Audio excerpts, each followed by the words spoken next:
Iam Agut Parent. Aku punya dua anak. Mereka manis sekali. Yang pertama anak lelaki berumur 4 tahun dengan jiwa petualang, namun sangat sopan. Yang kedua bayi perempuan berumur 6 bulan yang senang mengoceh. Mereka berdua adalah objek kasih sayang yang melimpah dariku dan suamiku. Kami ingin mengajari anak kami agar mereka tumbuh menjadi apapun yang mereka inginkan. Kami ingin mendidik mereka agar cerdas dan selalu penuh rasa ingin tahu. Ada orang yang menolak menjelaskan apa-apa kalau anak-anak mereka bertanya ini itu. Mereka memerintahkan anak-anak mereka, mengharapkan mereka untuk menuruti setiap kata tanpa banyak tanya, karena mama, papa bilang begitu. Begitulah alasan yang biasa diberikan. Orang tua yang lain hanya menolak untuk menjelaskan lebih rinci tentang hal-hal yang ditanyakan anak. Anak, dari dahulu memang begitu, stop tanya-tanya. Aku yakin orang tua seperti itu hanya tidak mau berpikir. Mereka membuat anak-anak tumbuh menjadi generasi cuek dan tidak pedulian akan keadaan sekeliling mereka, tetapi tidak dengan kami. Anak-anak seharusnya memahami dunia di sekitar mereka. Kami ingin mereka bertanya, meneliti, berpikir keras, dan mengambil kesimpulan. Kebanyakan orang dewasa akan meremehkan kemampuan pemahaman anak-anak, tetapi kami lebih baik dari itu. Kami punya dua anak, dan kami akan membuat mereka hebat.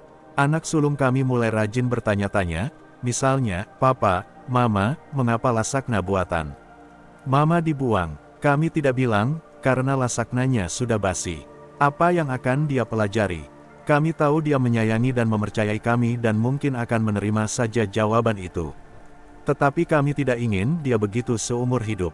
Dia dan adik perempuannya harus tumbuh menjadi orang-orang yang cerdas, terutama setelah orang tua mereka nanti mulai menua dan mulai kehilangan kemampuan untuk fokus, apalagi orang lanjut usia sangat keras kepala.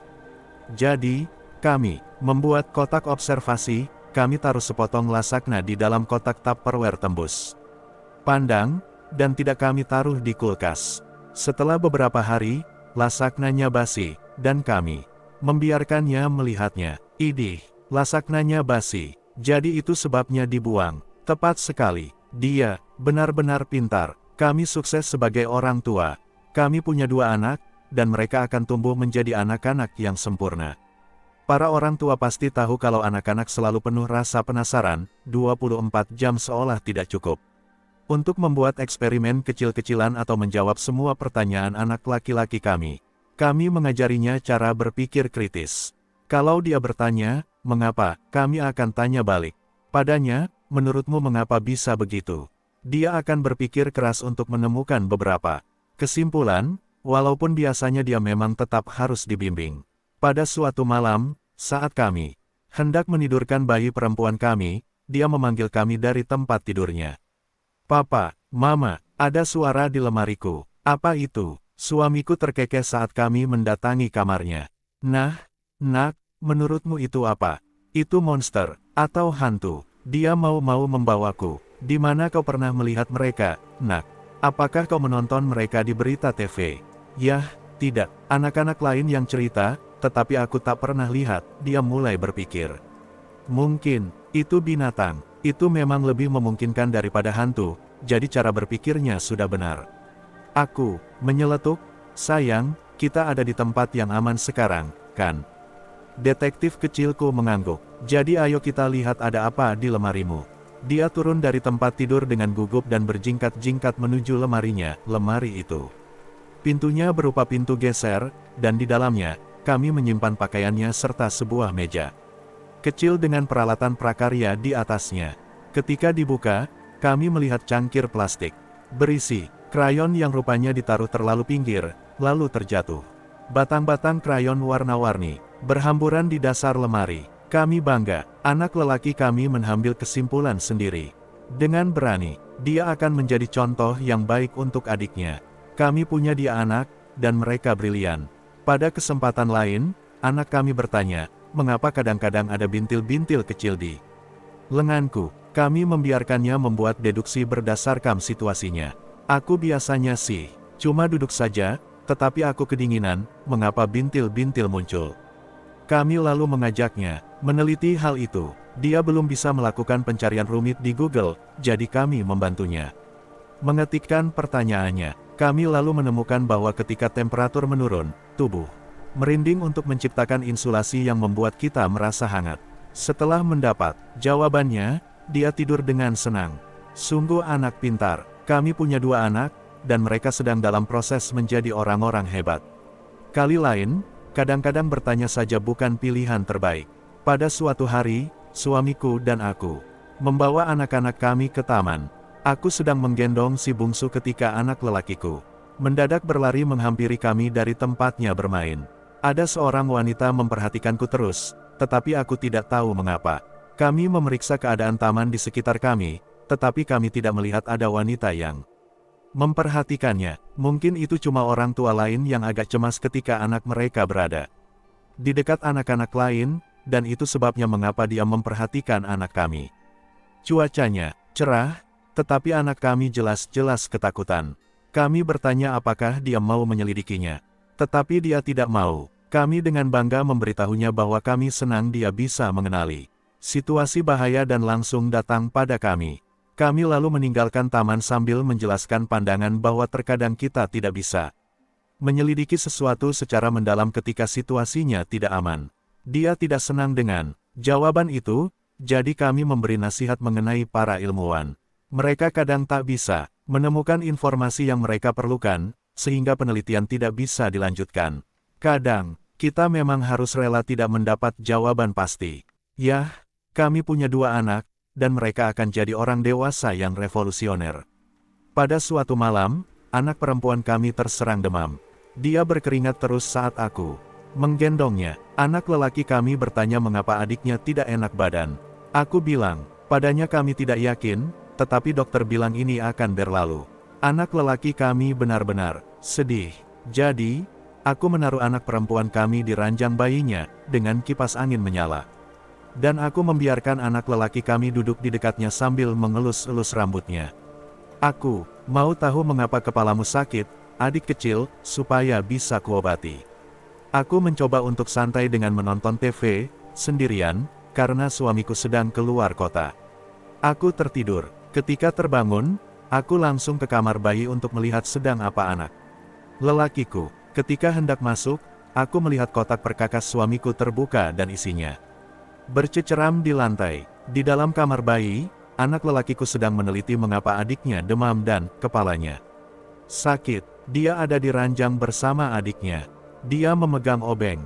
Keadaannya berantakan sekali. Gara-gara dia, kami tinggal punya 1 anak. Mama, aku cuma mau lihat mengapa kepala adik kecil sakit, tetapi tidak ada apa-apa di dalamnya. Tidak apa-apa. Aku orang tua yang baik, jadi aku mengatasi sendiri situasinya. Dan sekarang, aku tidak punya anak. Sadako-san. Cerita hantu Sadako kerap disebut sebagai salah satu kisah misteri paling menyeramkan di negara Jepang. Seperti apa sosok penampakannya dan bagaimana asal-usul dari legenda yang hingga kini dipercaya oleh masyarakat Jepang tersebut. Ada 2 versi, simak selengkapnya dari uraian kisah misteri hantu dari Jepang Sadako di bawah ini. Menurut cerita yang beredar, hantu Sadako digambarkan sebagai sosok makhluk gaib berwujud seorang perempuan dengan muka hancur berdarah-darah dan sangat menakutkan. Tak heran jika cerita tersebut menjadi urban legend hingga saat ini. Versi pertama menyebutkan asal-usul munculnya sosok hantu wanita tersebut bermula ketika ada seorang wanita cantik yang memiliki kekuatan supranatural tingkat tinggi. Namun karena efek dari ilmu tersebut, sifat Sadako menjadi sangat beringas, bahkan cenderung menggunakan kekuatannya untuk kejahatan. Dalam keluarganya, Sadako dianggap sebagai anak durhaka serta memalukan keluarga karena ulah dan perbuatannya. Karena itu pula ayahnya yang bernama Ikuma memutuskan untuk mengurung anak perempuannya tersebut agar tidak kembali berulah dan mempermalukan keluarga. Tak cukup di situ, Sadako juga mengalami kekerasan dari ayahnya. Pada akhir kisahnya, Ikuma membenturkan kepala Sadako hingga wajahnya berlumur darah. Lalu, sang ayah memutuskan untuk menceburkannya ke dalam sebuah sumur tua. Selain bermaksud membunuh Sadako, rupanya Ikuma juga ingin menghilangkan bukti kematian sekaligus kekuatan jahat yang ada pada anaknya. Tragisnya, Sadako yang telah mengalami luka cukup serius di kepala dan seluruh wajahnya tak langsung meninggal begitu dilemparkan ke dalam sumur oleh ayahnya. Di dalam perenungannya, Tersebut rasa amarah dan dendam pada diri Sadako muncul hingga ajal menjemputnya. Sejak saat itu sumur tua yang menjadi tempat meninggalnya Sadako terkenal sangat angker dan menyeramkan. Berbagai macam gangguan juga muncul dari dalam sumur tua tempat pembuangan Sadako hingga tak ada lagi warga sekitar yang berani mendekatinya. Versi kedua menceritakan tentang kisah misteri hantu dari Jepang Sadako sebagai kisah nyata. Terseram di negara Jepang, Sadako merujuk pada seorang anak perempuan berusia sekitar 2 tahun pada saat kota Hiroshima dijatuhi bom oleh sekutu tahun 1945. Berbeda dari kisah hantu, Jepang Hanako penghuni sekolah yang dipercaya merupakan perwujudan dari seorang anak yang meninggal akibat peristiwa Hiroshima dan Nagasaki pada tahun 1945.